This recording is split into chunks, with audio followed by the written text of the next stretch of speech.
Gulf.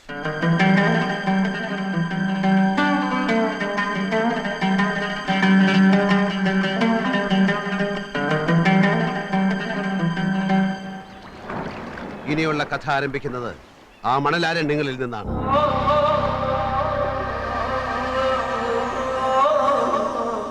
അത് പക്ഷേ ഇതുവരെ എഴുതിയ കള്ളക്കഥയല്ല, യഥാർത്ഥ കഥ, എന്റെ ജീവിതം.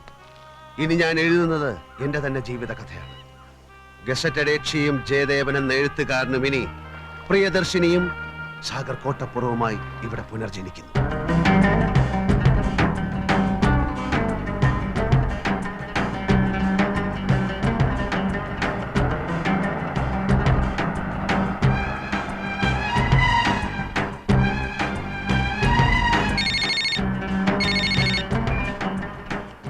Hello, Vidyasagar here. പത്മിനി ചേച്ചി നല്ല ആളാ. ഇന്നലെ തന്നെ വിളിക്കാന്ന് പറഞ്ഞിട്ട് അതുപോലെ കാര്യങ്ങൾ അവിടെ വരെ. ഞാനും മോനേട്ടനും കൂടി പോയി കണ്ടു. നല്ല ഒതുക്കവും വിനയവും, വെളുത്ത് മെലിഞ്ഞ് നല്ല ഭംഗിയുള്ള ചിരിയും. ഒറ്റ നോട്ടത്തിൽ തന്നെ എനിക്ക് മോനേട്ടനും കുട്ടിയെ നന്നായി ബോധിച്ചു. മോഹനേട്ടന്റെ കാര്യം വിടൂ, പത്മിനി ചേച്ചിക്ക് ഇഷ്ടപ്പെട്ടല്ലോ, അത് മതി. എന്റെ കാഴ്ചപ്പാടും സൗന്ദര്യ സങ്കല്പവും ഒക്കെ എന്നേക്കാൾ അറിയാവുന്നത് ചേച്ചിക്കല്ലേ. എന്നാലും നിനക്കും കൂടി ഇഷ്ടപ്പെടണമല്ലോ. പറ്റുമെങ്കിൽ ഒരു 3-4 ദിവസത്തേക്ക് വന്നിട്ട് പോയിക്കൂടെ നിനക്ക്? ഇപ്പൊ വന്നാ കല്യാണത്തിന് വരാൻ അർബാബ് ലീവ് തരില്ല. അപ്പൊ പിന്നെ ഒരു താലി പാഴ്സൽ അയച്ച് തരേണ്ടി വരും ഞാൻ. ഒക്കെ ചേച്ചിയും മോഹനേട്ടനും കൂടെ അങ്ങോട്ട് തീരുമാനിച്ചാ മതി. ഏതായാലും കുട്ടിയുടെ ഫോട്ടോ ഞാൻ കൊടുത്തയച്ചിട്ടുണ്ട്. എപ്പോ കൊടുത്തയച്ചു? ആരുടെ കൊടുത്തയച്ചു? എന്ന് കൊടുത്തയച്ചു? കിടന്ന് ചാടാതെ. നിന്റെ കൂട്ടുകാരൻ സൈനുദ്ദീന്റെ സിസ്റ്റർ സോണിയ അല്ലേ? അവളും ഹസ്ബൻഡും കൂടി യാത്ര പറയാൻ വന്നിരുന്നു മെനിഞ്ഞാന്ന് രാത്രിയില്. കയ്യോട് കൊടുത്തയച്ചിട്ടുണ്ട്. ഫോട്ടോ ഇപ്പൊ സൈനുദ്ദീന്റെ കൈ കിട്ടിക്കാണല്ലോ. അവൻ പറഞ്ഞില്ലേ? അപ്പൊ പറഞ്ഞില്ല, കള്ള നമുക്ക് മറന്നു കാണും. ഞാൻ പിന്നെ വിളിക്കാം. ഇവിടെ പെട്ടെന്ന് കുറച്ച് ഭയങ്കര തിരക്കിലായി പോയി.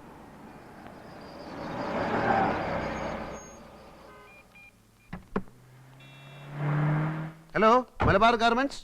ആര്? വിദ്യാർത്ഥിനോ? ചൈനക്കുണ്ടല്ലോ, കൊടുക്കാം. ഇക്ക ഫോൺ. മര്യാദക്ക് അടുക്കി വെക്കാൻ പറഞ്ഞ കേൾക്കൂല. ഫോൺ. എന്ത് ഫോണ്? നീ ഇതൊന്ന് ശരിക്കും അടുക്കി വെക്ക ആദ്യം. ഏതാ ഫോൺ? വിദ്യാർത്ഥന. എന്താണ് മോനെ കുട്ടാ, സുഖം തന്നെയോ? അടിച്ച് നിന്റെ കണ്ണിയാൻ പൊട്ടിക്കും. എടാ, ഞാൻ കെട്ടാൻ പോകുന്ന പെണ്ണിന്റെ ഫോട്ടോ നിന്റെ കൈ കിട്ടിയിട്ട് നീ എന്താ എനിക്ക് തരാത്തത്? തരാത്തത് വേറൊന്നും കൊണ്ടല്ല മോനെ, ഓളെ ഫോട്ടോ കണ്ടിട്ട് എനിക്ക് കൊതി തീരുന്നില്ല. ഇടിച്ചു നിന്നെ മര്യാദയ്ക്ക് ഫോട്ടോ ഇവിടെ എത്തിക്കടാ. നിന്റെ കമ്പനി എന്റെ മലബാർ ഗാർമെന്റ്സിന് 10,000 ലക്കോസ്റ്റ് ടീഷർട്ടിന്റെ ഓർഡർ തരാമെന്ന് പറഞ്ഞിട്ട് എന്തായി? എന്റെ കമ്പനി നിനക്ക് ഒരു ഓർഡറും തരാമെന്ന് പറഞ്ഞിട്ടില്ല. നീ പറഞ്ഞു 10,000 പീസസിന്റെ ഒരു ഓർഡർ നിനക്ക് വേണമെന്ന്. അത് നടക്കില്ലെന്ന് ഞാൻ അപ്പോഴേ പറഞ്ഞാണല്ലോ. എടാ, നീ ഒന്ന് മനസ്സിലാക്കണം. എത്രയോ കൊല്ലക്കാലം നമ്മൾ ഇന്ത്യക്കാരെ മുഴുവൻ അടിമകളാക്കി ഭരിച്ച ബ്രിട്ടീഷുകാരനാണ് നിന്റെ കമ്പനി മുതലാളി. എന്നോടുള്ളതിനേക്കാൾ ആത്മാർത്ഥ്യമൊന്നും അവനോട് കാണിക്കണ്ട. പണ്ട് നമ്മളെ അവൻ ചൂഷണം ചെയ്തു, ഇന്ന് നമ്മൾ അവനെ ചൂഷണം ചെയ്യണം. അതാണ് രാജ്യസ്നേഹം. ഓ, ഇതാണോ രാജ്യസ്നേഹം? ഞാൻ അറിഞ്ഞില്ല. നീ ഈ ഫോട്ടോ എപ്പോ എത്തിക്കും? നീ ടീഷർട്ടിന്റെ ഓർഡർ എപ്പോ തരും? ഓ, അത് ശരി. അപ്പോ ഓർഡർ തന്നാലേ നീ ഫോട്ടോ തരൂ അല്ലേ? നീ ഓർഡർ താടാ മോനെ. വേണ്ട, എനിക്ക് ഫോട്ടോ വേണ്ട. രാത്രി ഞാൻ നിന്റെ ഫ്ലാറ്റിൽ വരാം. എന്നിട്ട് നമുക്ക് ഓർഡറിന്റെ ഫോട്ടോയുടെ കാര്യം വിശദമായിട്ട് ഡിസ്കസ് ചെയ്യാം. ഓക്കെ? ഓക്കെ.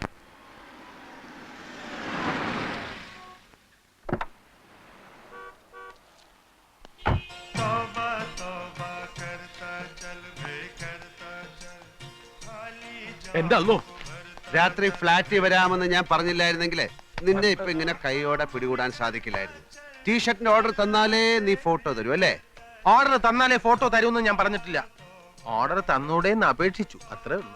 അല്ല, ഭാവി ഭാര്യയുടെ ഫോട്ടോ കാണാനുള്ള എന്റെ അഭിനിവേശത്തെ നീ ബ്ലാക്ക്മെയിൽ ചെയ്യാൻ ശ്രമിച്ചു. എടുക്കടാ ഫോട്ടോ. അല്ലെങ്കിൽ നിന്റെ പെണ്ണിന്റെ ഫോട്ടോ എനിക്കെന്തിനാ?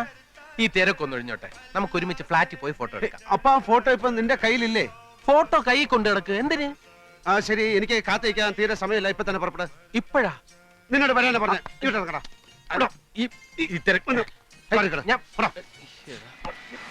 ഫോട്ടോ ഒക്കെ എടുത്തു തരാം. നീ ആദ്യം ഈ കൈയൊന്ന് വിട്. വേണ്ട, വേല കയ്യിലിരിക്കുന്നാലേ.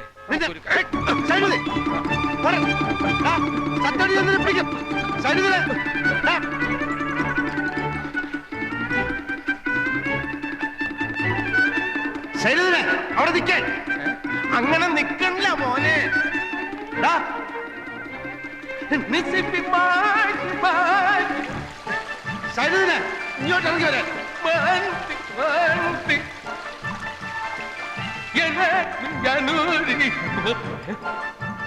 സൈനുദിനെ ഇവിടെ വരാൻ. എടാ, എന്നെ ഓടിക്കരുത്. 1500 മീറ്ററിൽ കോളേജ് ചാമ്പ്യനാ ഞാൻ. ഫോട്ടോ എന്റെ കയ്യിൽ തന്നെ ഉണ്ട്. ടീഷർട്ടിന്റെ ഓർഡർ തരാതെ ഞാൻ ഇത് തരുന്ന പ്രശ്നമില്ല. സൈനുദിനെ. പിടിച്ചോ. പട്ടി. എടാ, നിന്നെ. എടാ.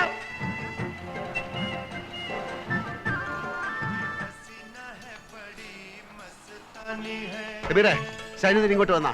ഇല്ല, നിങ്ങൾ ഒന്നിച്ചല്ലേ പോയത്? അവനെ ഇപ്പൊ എന്റെ കൈ കിട്ടിയല്ലോ. അവൻ ബാലുവിന്റെ അടുത്ത് കാണുമായിരിക്കും. അവനെ പിടിക്കാതെ വിടില്ലെന്ന് പറഞ്ഞേക്ക്. കുട്ടിയുടെ ഫോട്ടോ ഉഷാറായിണ്ട് കേട്ടാ. നീ കണ്ട? കണ്ടല്ലോ, നല്ല അസല് കുട്ടി.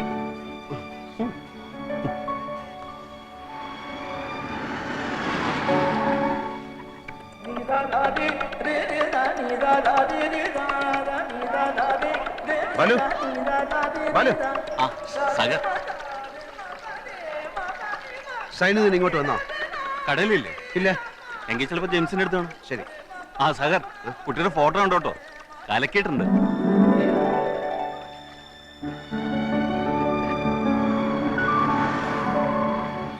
സൈനുദിൻ വന്നാ? ആ വന്നിട്ട് പോയി. സൈനിക ഫോട്ടോ കാണിച്ചിട്ടോ, കുട്ടി നന്നായിട്ടുണ്ട്. അവനെ എന്ത് ചെയ്യും? യെസ്, വിദ്യാസാഗർ. എടാ വിദ്യേ, നിന്റെ വിദ്യയൊന്നും എന്റെ അടുത്ത് വേണ്ട. എന്നെ പിടിക്കാൻ ഓടുകയാണല്ലേ? നേരെ നോക്കി വണ്ടി ഓടിക്കണം. എന്നെ ഓവർടേക്ക് ചെയ്ത് മുമ്പിൽ കയറാൻ നോക്കണ്ട. എന്റെ പൊടി പോലും നിനക്ക് കിട്ടൂല. ഡാ, ഈ ലോകത്തുള്ള മുഴുവൻ പേരെ നീ ഫോട്ടോ കാണിച്ചു. എന്നോട് എന്തിനാടാ നീ ഇങ്ങനെ ചെയ്യുന്നത്? വെറും 10,000 പീസിന്റെ ഓർഡർ അല്ലേ ഞാൻ ചോദിച്ചുള്ളൂ. ഒരു കാര്യം ചെയ്യും, തൽക്കാലം മോൻ നല്ല കുട്ടിയായിട്ട് ഓഫീസിൽ പോയി ഓർഡർ ഒക്കെ ടൈപ്പ് ചെയ്ത് വൈകുന്നേരം സക്കരയുടെ ഫ്ലാറ്റിലേക്ക് വാ. അയാളുടെ മോന്റെ ബർത്ത്ഡേ പാർട്ടി അല്ലേ ഇന്ന്, നിന്നെ വിളിച്ചിട്ടുണ്ടാവുമല്ലോ. അവിടെ വെച്ച് നമുക്ക് ആഘോഷമായിട്ട് ഫോട്ടോ കാണാം. എന്താ? ഡാ മോനെ സൈനു, ഫോട്ടോ ഇപ്പൊ താടാ. No nothing doing. വൈകുന്നേരം പാർട്ടി. ഓക്കെ? പോടാ. Happy birthday to you. Happy birthday to you. Happy birthday to Chikku. Happy birthday to you. Happy birthday to you. Happy birthday Chikku. Happy birthday to Chikku. കുട്ടിയുടെ photo അസലായിട്ടുണ്ട്. Ladies and gentlemen, എല്ലാരും ഇങ്ങോട്ടൊന്ന് ശ്രദ്ധിക്കൂ. സക്കറിയ ദമ്പതികളുടെ മകൻ ചിക്കുവിന്റെ ജന്മദിനം ആഘോഷിക്കാനാണല്ലോ നമ്മൾ ഇവിടെ ഒത്തുകൂടിയിരിക്കുന്നത്. നമ്മൾ മലയാളികൾ ഇതേപോലുള്ള ആഘോഷങ്ങളിൽ ഒന്നിച്ചു കൂടും, വെടിപറയും, ഭക്ഷണം കഴിക്കും, പിരിഞ്ഞു പോകും. അതോടെ തീർന്നു. നമ്മൾ മലയാളികൾക്ക് ഒത്തൊരുമയില്ല. പരസ്പര സഹകരണം എന്ന വാക്ക് നമ്മുടെ നിഘണ്ടുവിലേ ഇല്ല.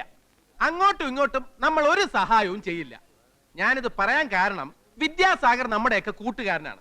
അവൻ കെട്ടാൻ പോകുന്ന പെണ്ണിന്റെ ഫോട്ടോ ദാ എന്റെ കയ്യിലുണ്ട്. വരട്ടെ. അവന്റെ കമ്പനി എനിക്ക് കുറച്ച് ടീഷർട്ടിന്റെ ഓർഡർ തന്നാലേ ഈ ഫോട്ടോ ഞാൻ അവന് കൊടുക്കൂന്ന് പറഞ്ഞിട്ടുണ്ട്. നിങ്ങൾക്കറിയാം, അവൻ എന്നെക്കാൾ ആരോഗ്യമുള്ളവനാണ്. അതുകൊണ്ട് ഈ ജിങ്കാന ഒരു ആക്രമണത്തിന് മുതിരുകയാണെങ്കിൽ നിങ്ങൾ എല്ലാവരും ചേർന്ന് എന്നെ രക്ഷിക്കണമെന്ന് അഭ്യർത്ഥിക്കുകയാണ്. വന്ന് എന്റെ ചുറ്റും നിൽക്കൂ പ്ലീസ്. അവൻ ആക്രമണത്തിന് മുതിർന്നു കഴിഞ്ഞു. എല്ലാവരും എന്നെ രക്ഷിക്കാൻ തയ്യാറെടുത്തോളൂ. നീ ഫോട്ടോ എടുക്ക്. ഓർഡർ എടുക്ക്. നീ ഫോട്ടോ എടുക്കടാ. ഓർഡർ എടുക്കാൻ. ആ, എന്നാ ഫോട്ടോ ഓർഡർ എടുക്ക്. ഫോട്ടോ തന്നാലേ ഓർഡർ തരൂ, അല്ലെങ്കിൽ നീ ഇനി എന്നെ ബ്ലാക്ക്മെയിൽ ചെയ്യും. ആ കവറിനുള്ളിൽ ഓർഡർ ആണെന്ന് അറിഞ്ഞാലേ ഫോട്ടോ തരൂ. നിനക്ക് എന്നെ വിശ്വാസമില്ലേ? ഇല്ല. വിശ്വാസമില്ല? എടാ, ഒരു സുഹൃത്ത് മറ്റൊരു സുഹൃത്തിനെ വിശ്വസിക്കണം. ഓർഡർ തരാത്ത കൂട്ടുകാരന്മാരെ വിശ്വസിക്കാൻ പാടില്ല.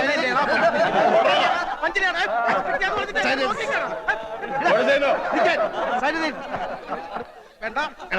പിടിക്കണ്ട.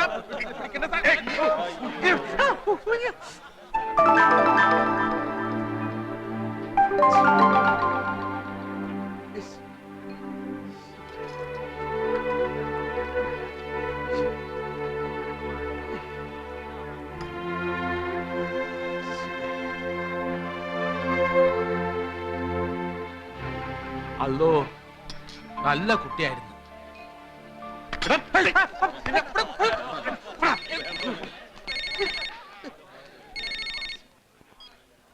ഹലോ. ആ ചേച്ചി, കറക്റ്റ് സമയത്താ ചേച്ചി വിളിച്ച്. ചേച്ചി കൊടുത്തയച്ച ഫോട്ടോ കിട്ടി, വളരെ നന്നായിട്ടുണ്ട്. അവളിപ്പോ ചിക്കൻ മസാല കിടന്ന് വെന്ത് തിളച്ച് നല്ല പരുവായിട്ടുണ്ട്. അവളിനി കല്യാണം കഴിക്കാൻ കൊള്ളത്തില്ല, കഴിക്കാനേ കൊള്ളാവൂ. അത് ശരി.